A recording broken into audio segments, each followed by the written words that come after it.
Part 1. The breath that breaks the wall.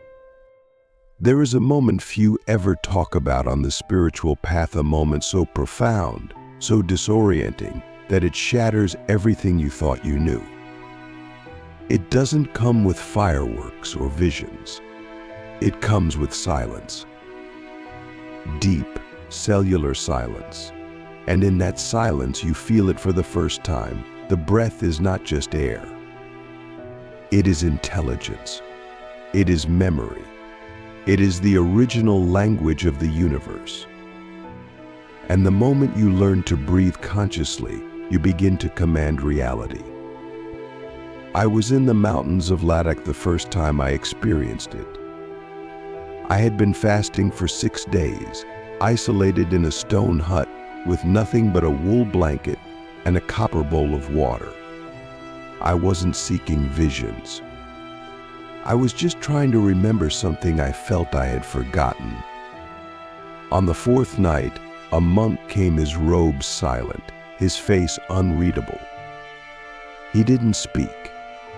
He sat beside me and simply began to breathe. Slowly, deeply, with a rhythm that felt like it was pulling the stars into his lungs. And without a word, I followed. Within moments, my body changed. My mind began to slow, not in a sleepy way, but in a knowing way. I watched my thoughts like smoke rising from a candle just blown out.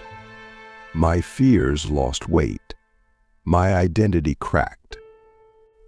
And then, something happened that I still struggle to describe. I felt the very structure of reality bend around me.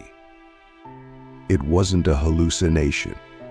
It was a shift, a rewiring, a reset, as if with each breath I was stepping into a new version of the world, or perhaps a new version of me.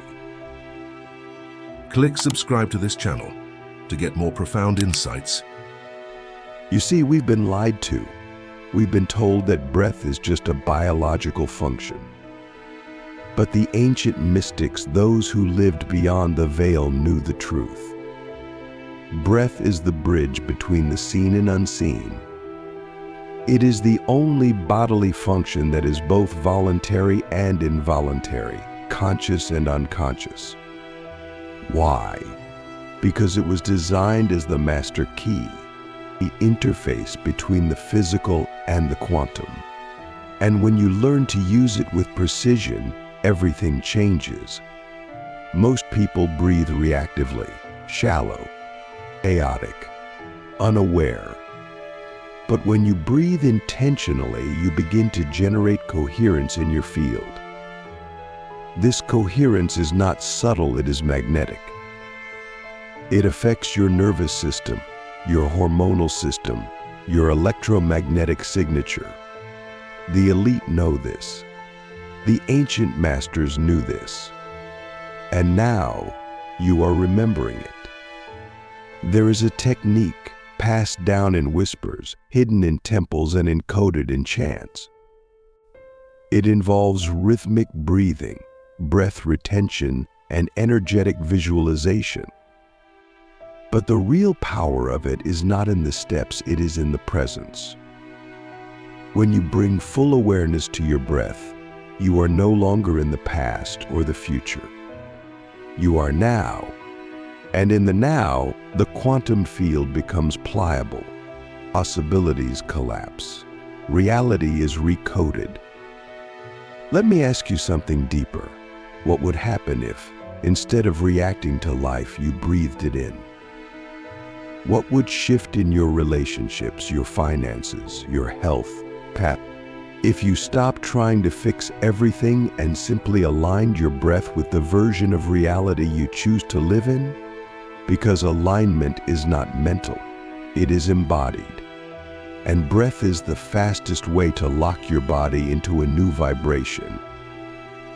In the ancient text known as the Vijnana Tantra, Shiva gives Parvati 112 pathways to enlightenment. Dozens of them involve breath.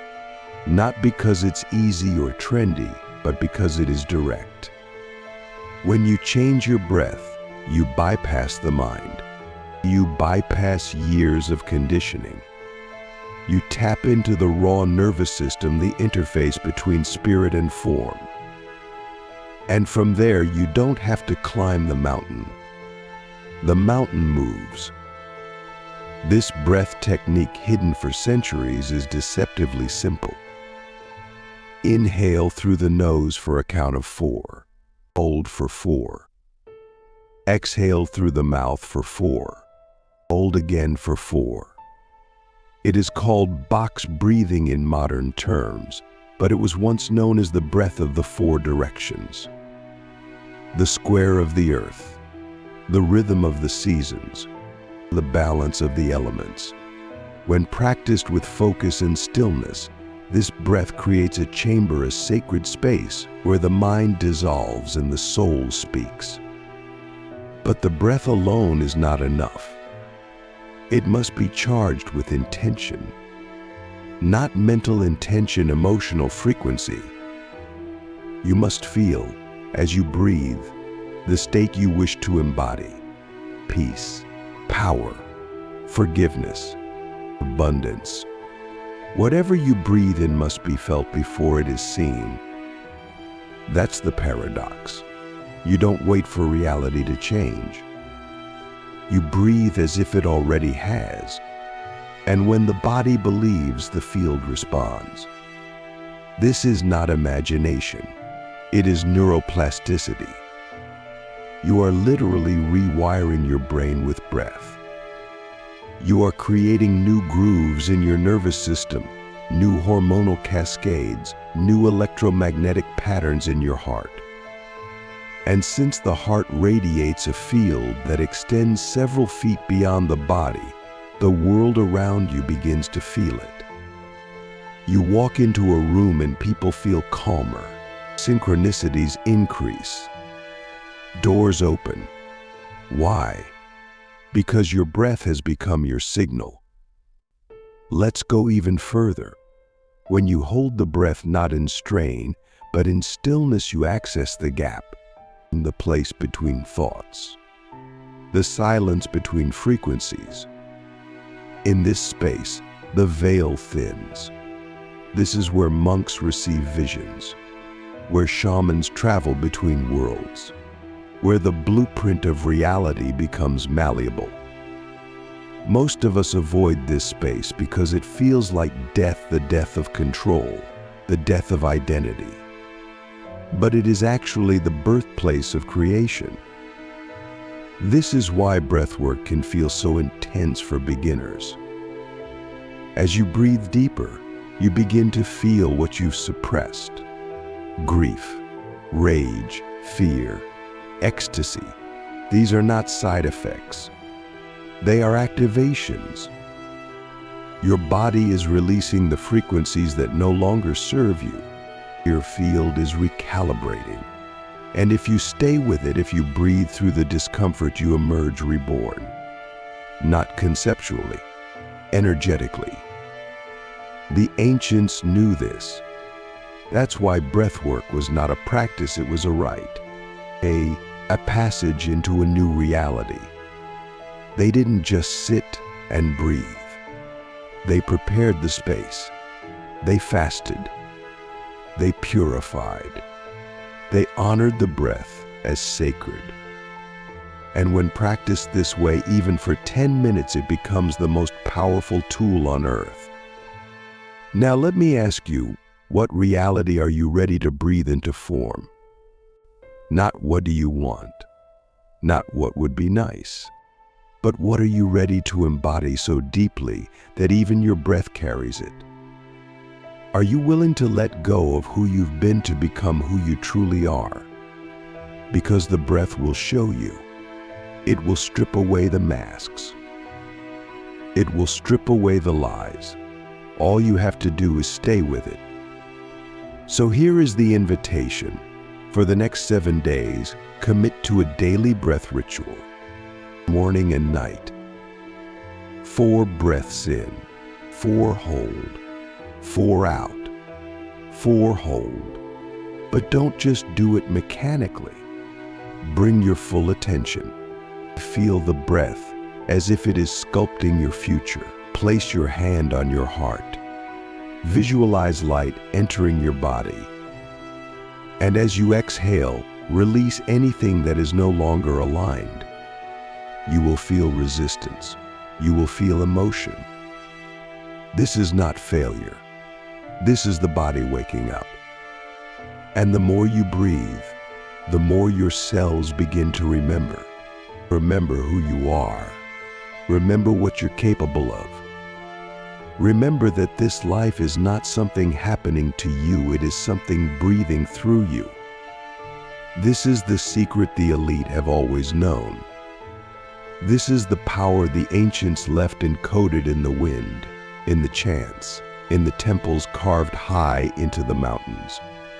And now you hold that power, not in theory, in your lungs, in your attention, in your willingness to breathe with presence.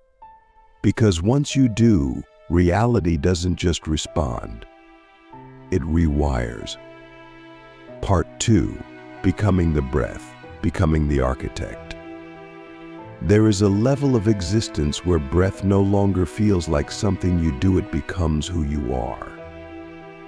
You stop thinking of it as air, as oxygen, as chemistry. You begin to sense it as frequency, as intelligence, as the sacred pulse behind all form. At this level, you realize that breath is the most intimate connection you'll ever have with Source. It's not just keeping you alive, it's trying to wake you up. Every inhale is an offering. Every exhale, a surrender. And if you listen closely, your breath will tell you exactly who you are becoming. Most people live their lives in a state of energetic fragmentation. Their breath is shallow, their mind is noisy, their emotions are scattered. And then they wonder why they feel powerless, disconnected, stuck in loops. But when you bring your full awareness to the breath, something extraordinary happens. You begin to unify. Your thoughts, your emotions, your body, and your energy field start speaking the same language. This is coherence, and coherence is the true currency of manifestation. Let me ask you something deeper now. What if your breath was the conversation between your soul and the universe? What if every conscious inhale was a question, and every exhale was an answer? What if the rhythm of your breath was revealing the rhythm of your destiny? When you begin to breathe like this with reverence, with presence, you don't just calm your nervous system. You activate your command center. You begin to transmit signals that the quantum field cannot ignore. The ancient breath technique we're exploring is not just about calming down, it's about locking in. Locking into a frequency, locking into a vision, locking into a new identity that vibrates beyond your past limitations. You don't need to fix yourself. You need to breathe yourself into alignment, into clarity, into remembrance. This is not spiritual poetry. It is neurobiology. It is quantum physics.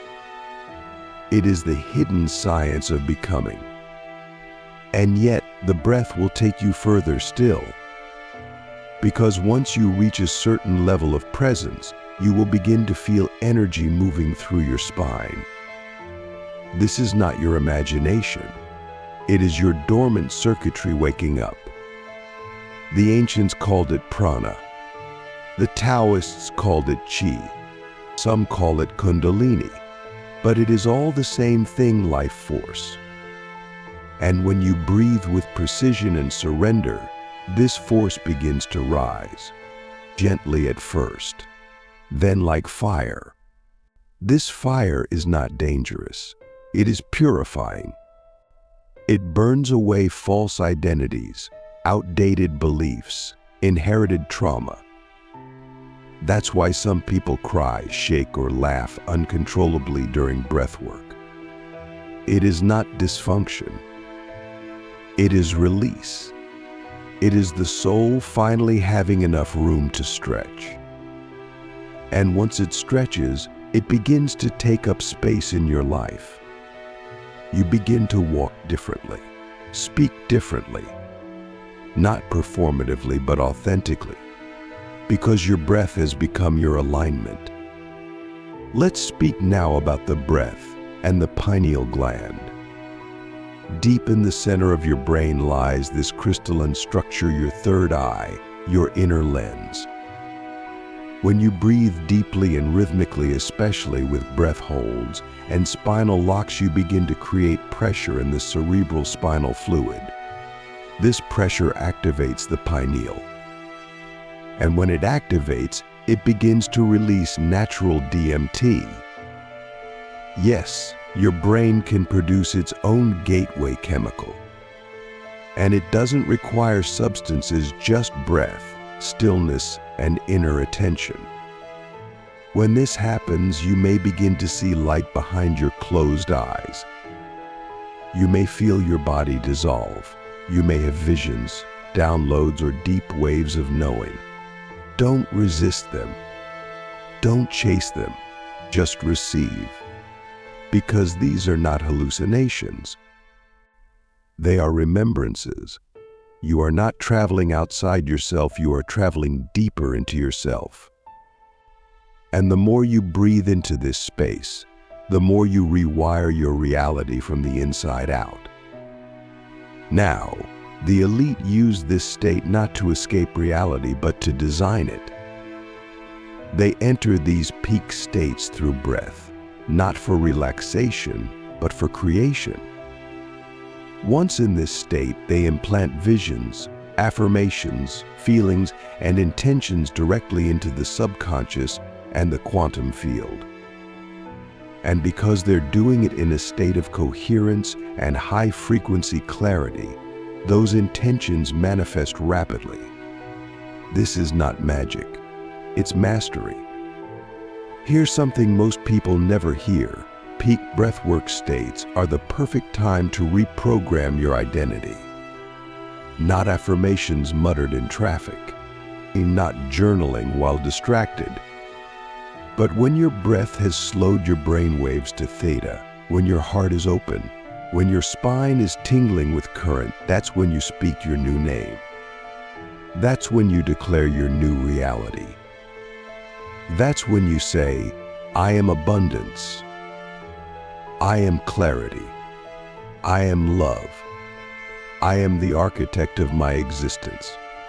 And the field responds, not someday, but instantly, because you are no longer just saying the words.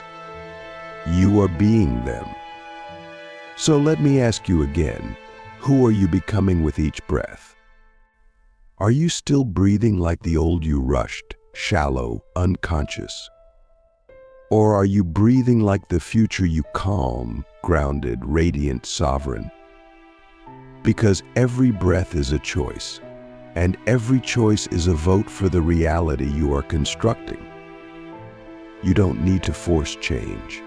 You need to breathe as if it's already done. That's the code. That's the portal. Let's go back to the breath technique. Once you've mastered the 4-part box breath, you can begin to experiment with elongated retentions. Try this. Inhale for 6, hold for 12, exhale for 6, hold for 6. Repeat for 10 minutes. As you progress, extend the holds, but don't strain. This is not a competition. It is a dialogue between your awareness and your nervous system. You are not trying to win at breath work. You're trying to remember how to be still enough that the field reveals itself. As you continue this practice, you'll notice subtle shifts. You become less reactive. Time slows down. You begin to notice beauty in places you used to rush past. People begin to treat you differently, not because you changed your appearance, but because your energy is clean, clear, and commanding. You begin to attract synchronicities. You speak, and it happens. You think, and the phone rings. You visualize, and the opportunity arrives. Why? Because you are breathing from alignment, not anxiety. But here's the final layer. To truly rewire reality through breath, you must bring it into your life. Don't separate your spiritual practice from your relationships, your work, your finances. Bring the breath into every moment. When you're about to speak, pause, breathe. When you're about to react, pause, breathe. When you're about to make a decision, pause, breathe.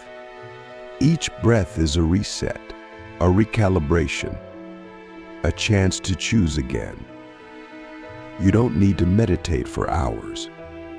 You just need to breathe with intention for moments. And those moments, repeated, become a frequency. That frequency becomes your identity. That identity becomes your path. And the path becomes effortless because it's no longer something you're chasing. It's something you're embodying. So I leave you with this. If your breath could speak, what would it say about you today? Would it say you are here, present, aware, alive?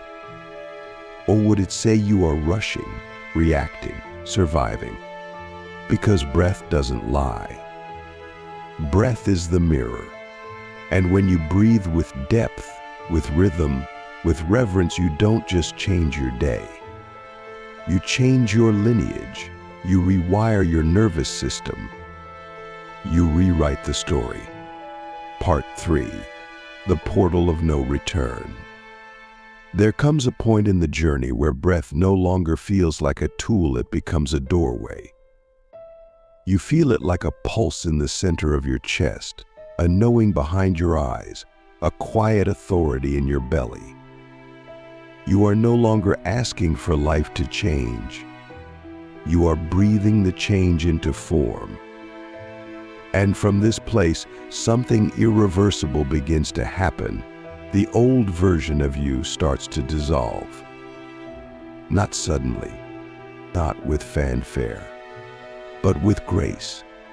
You begin to realize the person you've been was never the real you.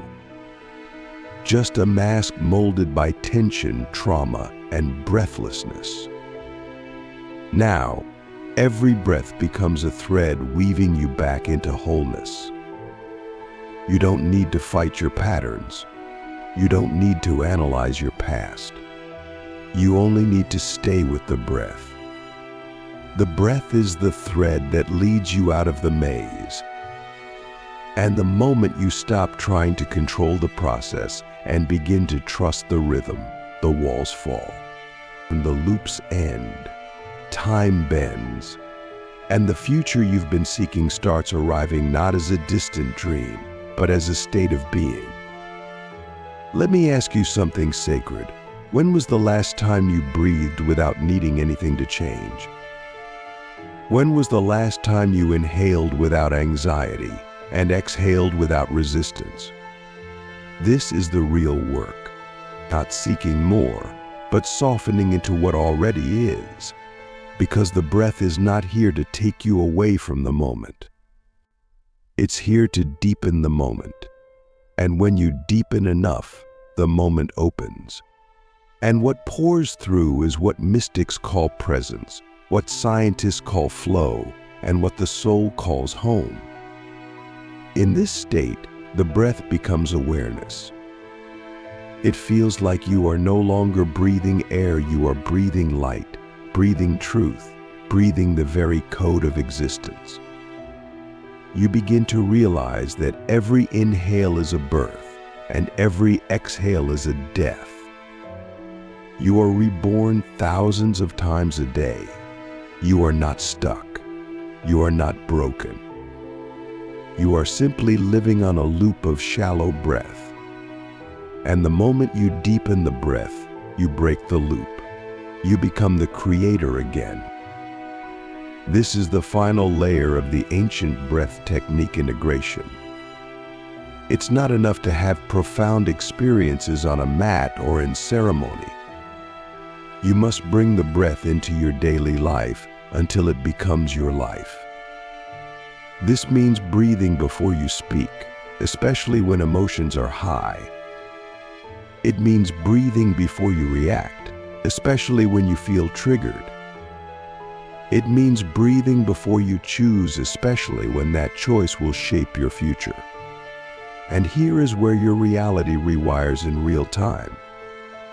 You begin to interrupt the old neural pathways, the ones that told you you were unworthy, the ones that made you shrink, the ones that had you chasing love, success, peace like a beggar.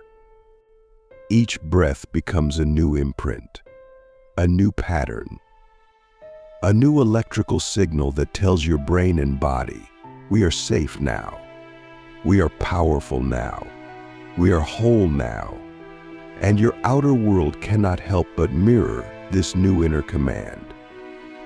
At this point, you may begin to notice something miraculous. People treat you differently. Opportunities arise without effort. Synchronicities become frequent, almost eerie. You speak something and it shows up. You visualize something and it materializes. This is not superstition. This is resonance. You are finally breathing the frequency of the version of you who has transcended fear. You are no longer chasing alignment, you are alignment. And the universe bends to coherence. Now, the question becomes, are you willing to live like this? Not occasionally, not when it's convenient, but daily. Can you commit to breathing before you decide, before you react, before you spiral? Can you breathe before you scroll, before you judge, before you numb? Because if you can, then your breath becomes your compass, your guide, your sacred weapon. And nothing, no fear, no doubt, no noise can move you off center. The ancient mystics were not trying to escape the world. They were trying to feel it fully. And they knew that to feel fully, you had to breathe fully.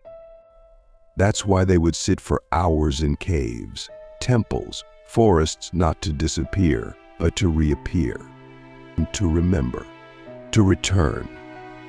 And when they came back, they brought something with them. Presence so intense, it became power. Stillness so deep, it became action. Breath so sacred, it became transmission. This is available to you now. Not because you've earned it, but because you've remembered it. The breath has always been there, quiet, loyal, patient, waiting for you to return. And now, you don't need to seek further. You need to root deeper into your body, into your center, into the breath that never abandoned you. So here is your practice. Not a technique, but a way of being. Wake up, and before you speak, breathe. When you feel fear rise, breathe deeper than it. When you feel doubt cloud your vision, breathe clarity in. When you feel anger, breathe space. When you feel joy, breathe it louder. Let the breath become your response to everything. And you will stop living from reaction. You will start living from resonance. There's one last secret I must give you. The ancients believed that when the breath becomes still, time stops. Not symbolically, literally.